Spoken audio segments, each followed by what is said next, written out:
당신이 알고 있는 전쟁의 참상은 정말 전부일까? 폭탄이 터지고 총성이 울리던 전쟁터 밖에서도 인간이 인간에게 저질렀던 상상조차 할 수 없는 일들이 있었다. 어느 날 갑자기 사라진 마을의 청년들, 이유 없이 병원에 끌려가 다시 돌아오지 못한 사람들, 그리고 그 뒤에서 실험복을 입은 이들이 있었다. 그들은 자신을 의학자라 불렀지만 그들이 남긴 것은 생명을 구하는 기록이 아니라 인간을 도구로 삼은 살육의 데이터였다. 이야기의 시작은 1932년 만주 하얼빈 근처의 한 작은 마을에서 시작된다. 1931년 만주사변으로 중국 동북부를 점령한 일본은 이 지역을 만주국이라 부르며 실질적인 식민 통치를 시작했다. 그 중심에 있던 한 인물이 바로 일본군 군의관 이시이 시로였다. 그는 교토제국대학 의학부를 졸업한 엘리트로 일본 내에서는 세균학의 천재라 불렸다. 하지만 그의 천재성은 인간에 대한 윤리가 아니라 병균을 무기로 사용할 수 있다는 발상에서 비롯됐다. 그가 군 수뇌부에게 제안한 것은 끔찍한 계획이었다. 적국의 군대를 총 한 발 쏘지 않고 무너뜨릴 수 있는 방법이 있습니다. 세균전입니다. 이시의 제안은 군부에게 매력적으로 들렸다. 전쟁이 길어질수록 비용이 커지고 전투로 인한 인명 손실이 커지는 상황에서 적을 눈에 보이지 않는 병으로 무너뜨린다는 발상은 완벽한 비밀 병기처럼 느껴졌기 때문이다. 이렇게 해서 만들어진 조직이 바로 관동군 방역급수부 본부, 훗날 악명 높은 731부대였다. 731부대는 만주 하얼빈 인근 핑팡 지역에 거대한 비밀시설을 세웠다. 그 면적은 약 6이, 당시로 치면 작은 도시 규모였다. 겉으로는 방역연구소라는 명목이었지만 내부에서는 사람을 대상으로 한 세균 실험이 진행되고 있었다. 이 시설에는 감옥, 해부실, 화장터, 세균 배양실, 동물 사육장까지 완비되어 있었다. 심지어 내부에는 철로가 깔려 실험용 대상자들이 열차로 실려 들어왔다고 한다. 이들을 부대원들은 마루타, 즉 통나무라 불렀다. 사람을 사람으로 부르지 않기 위한 언어적 속임수였다. 마루타는 대부분 중국인 민간인이었다. 그들은 저항군이라는 이유로 또는 아무 이유 없이 체포되어 이곳으로 끌려왔다. 하지만 이시 시로와 그의 부하들은 일본 본토의 죄수, 러시아 포로, 조선인 강제 노동자까지도 실험 대상으로 삼았다. 그들은 살아있는 사람의 몸을 열어보았다. 마취 없이 장기를 꺼내 세균의 진행을 관찰했고 손발을 얼려서 동상 실험을 진행했으며 고온, 저온, 고압, 탈수 등 각종 극한 상황에서 인체가 얼마나 버티는지를 기록했다. 기록에 따르면 어떤 실험에서는 사람을 나무 틀에 묶어놓고 손을 얼음물에 담갔다가 꺼내기를 반복했다. 그 과정에서 손가락이 얼어붙고 살이 벗겨지면 그 부위를 망치로 두드려 뼈가 드러나는 정도를 관찰했다. 이것은 단순한 고문이 아니라 동상에 대한 의학적 연구라는 이름 아래 자행된 실험이었다. 또 어떤 실험에서는 사람을 철제 챔버 안에 가두고 공기를 빼내 압력을 낮췄다. 그 과정에서 눈이 튀어나오고 폐가 파열되는 순간까지 혈압과 심박수를 기록했다. 이시이 시로는 이러한 데이터가 전쟁의학에 도움이 된다고 주장했다. 그는 사람을 하나의 실험 재료로 보고 죽음을 단순한 결과값으로 취급했다. 그의 명령 아래 731부대는 세균전 실험을 확대해 나갔다. 패스트균, 탄저균, 콜레라균, 장티푸스균 등을 배양하여 생체에 주입하고 그 진행 경과를 기록했다.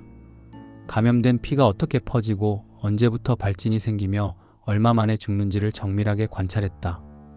그 결과 731부대는 사람의 생체에서 세균이 어떻게 작용하는지를 체계적으로 데이터화한 세계 유일의 집단이 되었다. 그들의 연구 성과는 인간의 고통 위에 쌓인 학살의 기록이었다. 이 부대의 규모는 상상 이상이었다. 직원만 3,000명 이상, 부속 부대까지 합치면 1만 명에 달했다. 그 안에는 의사, 간호사, 과학자, 기술자 등 일본의 최고 엘리트들이 있었다. 그들 대부분은 자신이 조국을 위해 일하고 있다고 믿었다. 하지만 그들의 손끝에서 죽어간 사람들은 숫자로만 기록되었다. 그들은 실험 결과를 정리해 보고서로 만들었고 논문 형식으로 군 내부에 제출했다. 그 보고서의 마지막 페이지에는 항상 같은 문장이 있었다. 피험자는 실험 종료 후 사망하였다. 731부대의 세균 무기 실험은 단지 실험실에 그치지 않았다.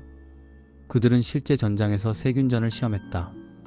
1940년대 초 중국 저장성 닝보와 충칭 등지에서는 정체불명의 전염병이 돌았다. 나중에 밝혀진 바로는 일본군 항공기가 세균이 묻은 벼룩과 오염된 식량을 공중에서 살포한 결과였다. 수천 명의 민간인이 이유 없이 죽어갔다. 그 중에는 아이도 노인도 있었다. 그러나 일본은 전쟁이 끝날 때까지 세균전의 존재를 부인했다. 1945년 일본의 패전이 확실해지자 이시 시로는 모든 증거를 없애기 시작했다. 731부대 본부를 폭파하고 실험실 자료를 소각했다. 남아있던 마루타들은 모두 입막음을 위해 사살되었다. 그의 부하들은 도망쳤고 일부는 자살했다. 그러나 더 충격적인 것은 그 다음이었다. 이시 시로와 주요 간부들은 전범 재판에서 기소되지 않았다. 그 이유는 그들이 가진 데이터였다.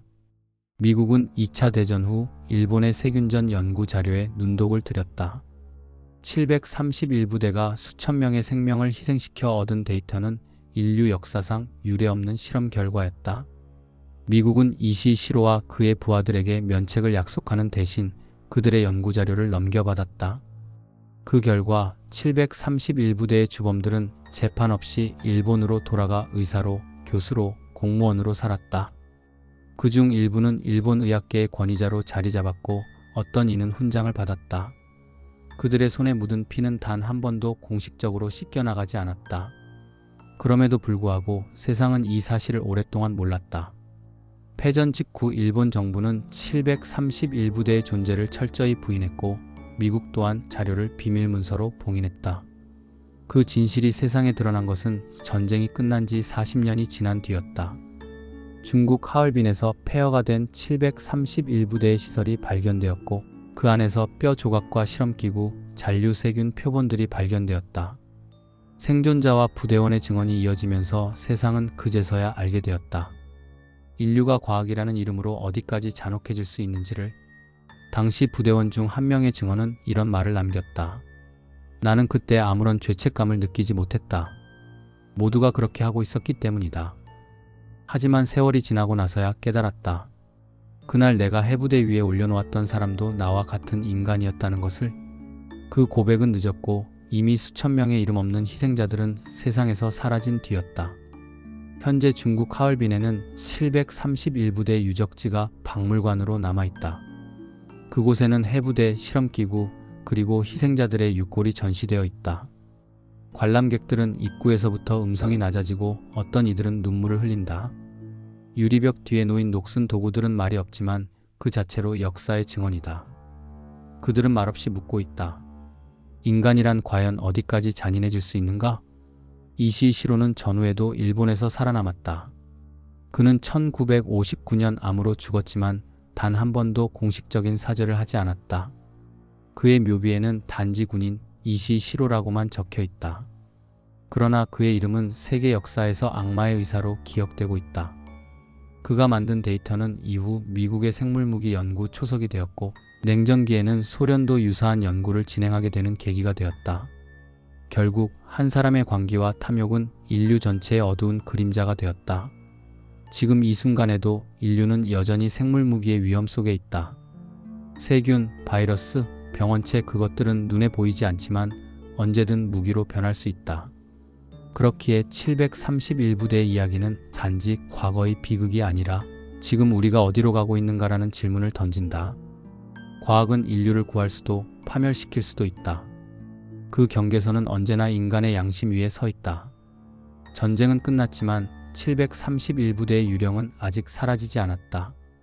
그들의 실험 기록은 여전히 일부 국가의 비밀 문서 속에 잠들어 있고 희생자들의 이름은 아직도 완전히 밝혀지지 않았다. 어쩌면 우리가 있는 순간 역사는 다시 반복될지도 모른다. 역사는 늘 그렇게 경고한다. 진짜 공포는 총탄이 아니라 인간이 만들어내는 무감각에서 시작된다고.